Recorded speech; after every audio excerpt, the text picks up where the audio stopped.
जो चौथा क्वेश्चन से आपका एक्सरसाइज 9.1 है, 9.1 हाइट एंड डिस्टेंस चैप्टर का चौथा क्वेश्चन।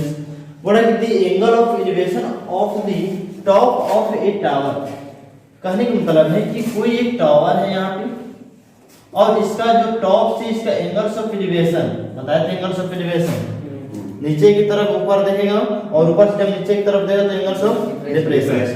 और बोल रहे कि from a point on the ground, ये मान लो ग्राउंड पे कोई पॉइंट है जिसका एंगल ऑफ एलिवेशन बन रहा है which is the 30 meter away the foot of the tower. यानी जो फुट ऑफ द टावर कहने का मतलब है कि जो टावर है ये जो एंगल ऑफ एलिवेशन है ये बन रहा है 30 meter away.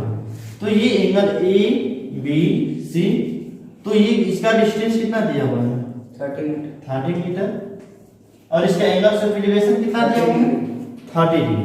Angle of elevation है 30 डिग्री। तो हमको फाइंड आउट करना है हाइट ऑफ द टावर। तो ये बताओ इस क्वेश्चन में पहले क्या गिवन है और क्या फाइंड आउट करना है। तो क्या गिवन है और क्या फाइंड आउट करना है, तो फाइंड करना है to find height of tower. यानी कि हाइट ऑफ टावर, यानी टावर हाइट क्या है, हाइट इसका एबी है, यानी एबी की वैल्यू हमको फाइंड आउट करना है। तो सॉल्यूशन ध्यान दीजिए। आपको पहले भी बता चुके थे कि जब भी क्वेश्चंस में हाइट एंड डिस्टेंस के क्वेश्चंस को सॉल्व करने से पहले हम यहाँ ये देखेंगे कि क्या गिवन है और क्या फाइंड आउट करना है। तो अगर जिसमें गिवन है और क्या फाइंड आउट करना है, उन दोनों में अगर रिलेशन हम बैठाते हैं तो उसी के अकॉर्डिंग आप क्वेश्चन को क्या कर सकते हो, सॉल्व कर सकते हो। तो कहने का मतलब है कि इसमें हमको परपेंडिकुलर फाइंड आउट करना है और बेस क्या है मालूम है। तो परपेंडिकुलर और बेस दोनों में रिलेशन क्या होता है, tan। यानी कि यहाँ लिख सकते हैं tan theta is equal to AB by क्या P बाय B, यानी AB बाय BC। तो tan थीटा कितना है 30 डिग्री। AB है कितना फाइंड आउट करना है, BC है कितना 30 है। तो ये बताइए कि tan 30 का वैल्यू क्या हो जाएगा 1 बाय स्क्वायर रूट 3 और ये AB अपॉन में क्या हो जाएगा 30 डिग्री। तो जो AB की वैल्यू है जब क्रॉस मल्टीप्लिकेशन करोगे तो जो AB की वैल्यू AB का वैल्यू जो हो जाएगा आपका 30 अपॉन में स्क्वायर रूट 3 होगा। और इसका रेशनलाइजेशन कर दो। हम बताए थे कि जब भी डिनोमिनेटर में आपका इरेशनल फॉर्म आएंगे तो उसको हम क्या कर देंगे, रेशनलाइजेशन कर देंगे। तो रूट 3 हो गया, यानी 30 स्क्वायर रूट 3 अपॉन में रूट 3 में जब रूट 3 का करेंगे तो कितना हो जाएगा 3 और 3 10 कितना होता है 30। यानी कि आपका that means height of the tower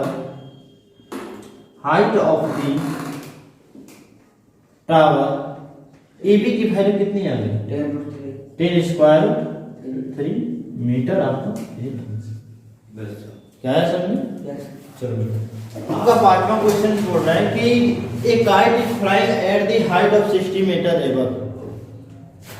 above the ground. कहने का मतलब है कि कोई एक काइट है और ये जो काइट आपकी जो ग्राउंड से 60 मीटर एबव क्या कर रही है, फ्लाइंग कर रही है। यानी ग्राउंड हो गया, ग्राउंड से आपका क्या हाइट हो गया और ये देख कर से आपका क्या हो गया काइट हो गया। और ये इसका टोटल हाइट कितना गिवन है 60 मीटर है। और क्वेश्चन में क्या कहा कि the string attached to the kite is temporarily tied to a point on the ground. मतलब स्ट्रिंग में धागा, जो इसका धागा है इसको क्या किया जा रहा है, इसको ऐसे टाइट और मैंने बांधा जा रहा है ग्राउंड से क्या कर दिया, इसको टाइट किया गया है। और टाइट करने के अकॉर्डिंग भी बोल रहा है क्वेश्चन में to the point on the ground the inclination of the string with the ground. यानी इंक्लिनेशन मतलब एंगल ऑफ एलिवेशन कितना डिग्री है 60 डिग्री। यानी कि ये ग्राउंड के साथ कितने डिग्री का एंगल 60 डिग्री, तो 60 डिग्री। तो क्वेश्चन पूछा है कि find the length of the string का हमारा ये है, यानी कि ये इसको लेट कर लो ABC। तो AC हमारा क्या है स्ट्रिंग, इसको फाइंड करना है लेंथ इसका। एज्यूमिंग दैट यह मानकर कि no slack in the string, यानी कि उस धागे में कोई ढीलापन नहीं है। तो इसको हमको सॉल्व करना है। ये बताओ ये 60 मीटर और ये हमको फाइंड आउट करना है। ये बताओ पहले लिख लो क्या हमको फाइंड आउट करना है। हमको फाइंड आउट करना है to find length of the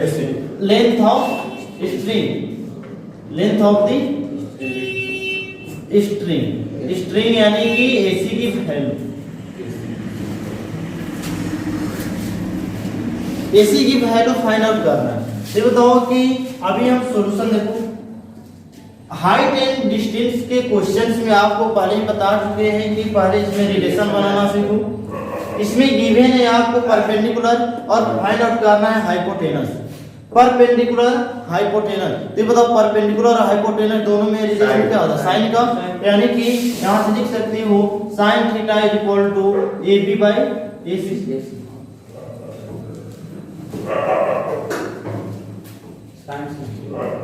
angle of deviation कितना है इसका? sin 60 degree. AB की वैल्यू कितनी है? 60 और AC की वैल्यू हमको फाइंड आउट ही करना है। तो बताओ sin 60 का वैल्यू √3/2, सबने वैल्यू याद किया है ना? Yes sir. ये कितना हो जाएगा? 60 डिग्री अपॉन में AC, और AC हो गया। जब इसका क्रॉस मल्टीप्लिकेशन करोगे इसका, तो √3 multiple AC is equal to 2 multiple 60 is equal to 120। और यहाँ पे ये मल्टीप्लाई फॉर्म है, इधर जाएगा तो डिवाइड फॉर्म हो जाएगा। कहने का मतलब है कि AC की जो वैल्यू है 120/√3।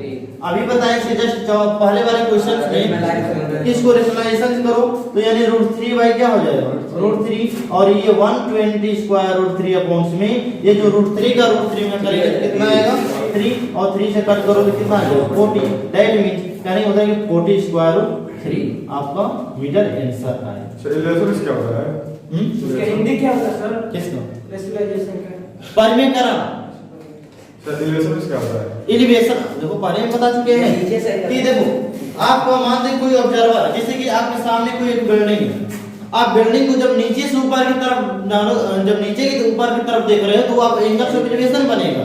जैसे कि मान लेते हैं कि ये बिल्डिंग हो गया और ये बिल्डिंग है, और बिल्डिंग कोई ऑब्जर्वर यहां से इसको देखना चाह रहा है, तो इसके बिल्डिंग को हाइट को देख करके नीचे की तरफ में बन रहा है, तो जो ग्राउंड उसके जो आई है और ये जो ग्राउंड का टॉप है इसके साथ जो एंगल्स बनेगा ये यहां पर कहलाएगा एंगल्स ऑफ एलिवेशन। और एंगल्स ऑफ डिप्रेशन क्या होता है? मान लेते हैं कि कोई एक बिल्डिंग और उसके हाइट पे कोई ऑब्जर्वर है और नीचे कोई एक कार जा रही है, तो जब इसको इसका ऑब्जर्वर जो है इसको सीधा इसका साइड ऑफ इसका साइड बनेगा ना, साइड लेंथ ऑफ साइड बनेगा इसका सीधा, बट वो ऊपर के नीचे देख रहे हो कार को, तो यानी कि ये वाला एंगल बन रहा है ऊपर से नीचे, ये ना बनेगा। ये वाला एंगल सब कहलाता है एंगल ऑफ। इस क्वेश्चन में क्या दिया हुआ? बोल रहे कि a 1.5 meter tall boy is standing at some distance of 30 meter tall building. कहने का मतलब है कि कोई एक टॉल बिल्डिंग है, ध्यान देना, यहाँ से ये आपकी कोई एक बिल्डिंग है, जो इस बिल्डिंग की लेंथ दिया हुआ है कितना? Height 30 metre. पहले डायग्राम बनाओ, अगर डायग्राम बन जाएगा तो क्वेश्चन भी सोल्व हो जाएगा। और फिर क्वेश्चन पूछ रहा है कि डायग्राम का नंबर नहीं मिलता है। क्या डायग्राम? डायग्राम बनाएंगे तो नंबर नहीं मिलेगा। कहां है डायग्राम? बिना डायग्राम कुछ कंक्लूजन नहीं करेगा। मतलब बनाएंगे डायग्राम वाला क्वेश्चन नहीं आएगा तो डायग्राम बना देता। देखो जब भी क्वेश्चन से आपको पहले बताया था कि जब क्वेश्चन नहीं आता है तो क्या गिवन है, क्या निकालना, सब लिख लो और एक डायग्राम उससे बेसिस बना दो, उस पे 2 नंबर मिल जाएगा। और 4 नंबर क्वेश्चन में 2 नंबर उसमें मिल जाएगा, क्योंकि एक ही बार सॉल्यूशन पे आपको क्वेश्चन नहीं मिलता है। 1 नंबर फिगर, 1 नंबर गिवन है, उसके बाद 2 नंबर सॉल्यूशन मिलता है, ऐसे करके नंबर ड्राइव करेंगे।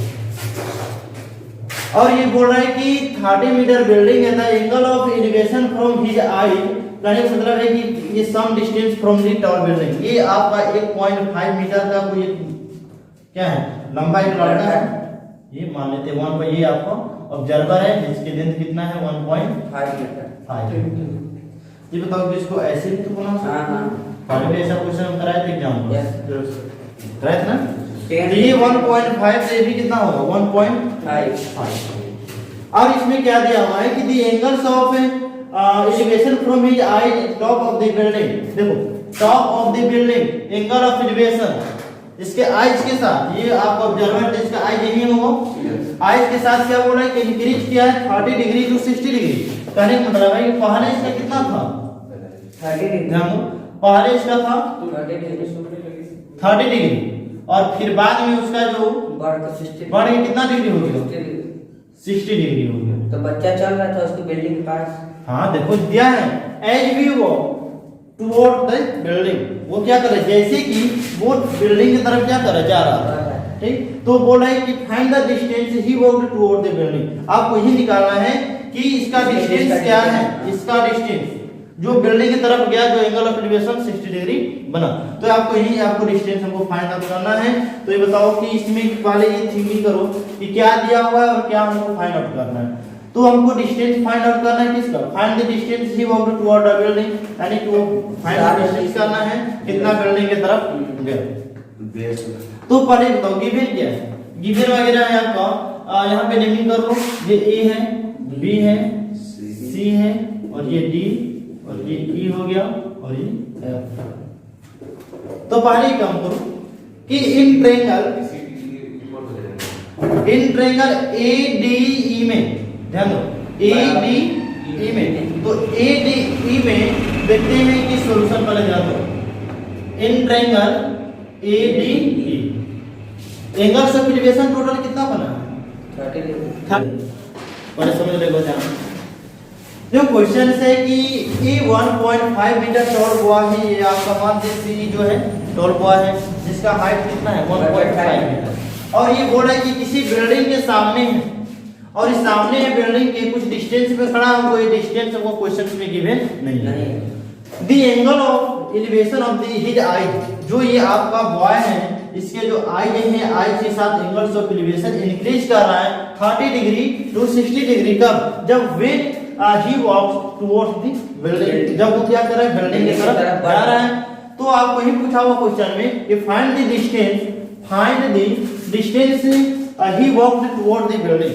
ही वॉक्ड कहने का मतलब वो बिल्डिंग की तरफ कितना गया, हमको इसी की वैल्यू हमको फाइंड आउट करना है, यानी इसी की वैल्यू फाइंड आउट करना है, यानी ये की वैल्यू फाइंड आउट करना। तो पहले क्या किया कि ये जो पूरा बिल्डिंग है, पूरा ग्राउंड से ए तक बिल्डिंग 30 मीटर है, तो ऊपर टॉप से ए से और डी का डिस्टेंस पूरा हो जाए कितना, 30 में से जब 1.5 तो 28.5। उसके बाद दो ट्रायंगल्स बन रहा है, दो राइट एंगल, एक एडीई और एक एडीएम। एडीई में हम देख रहे हैं, तो नाउ यानी कि in triangle ADE tan 30 equal to AD upon में क्या लिख सकते हो, डी लिख सकते हो ना। तो एडी अपॉन में डी, तो tan 30 का वैल्यू 1/स्क्वायर रूट है कि नहीं, और ये एडी की वैल्यू 28.5 और एडी आपका इसका वैल्यू फाइंड आउट करना है, जहां से डी की वैल्यू क्रॉस मल्टीप्लिकेशन करोगे तो 28.5 का स्क्वायर रूट 3 हो जाएगा।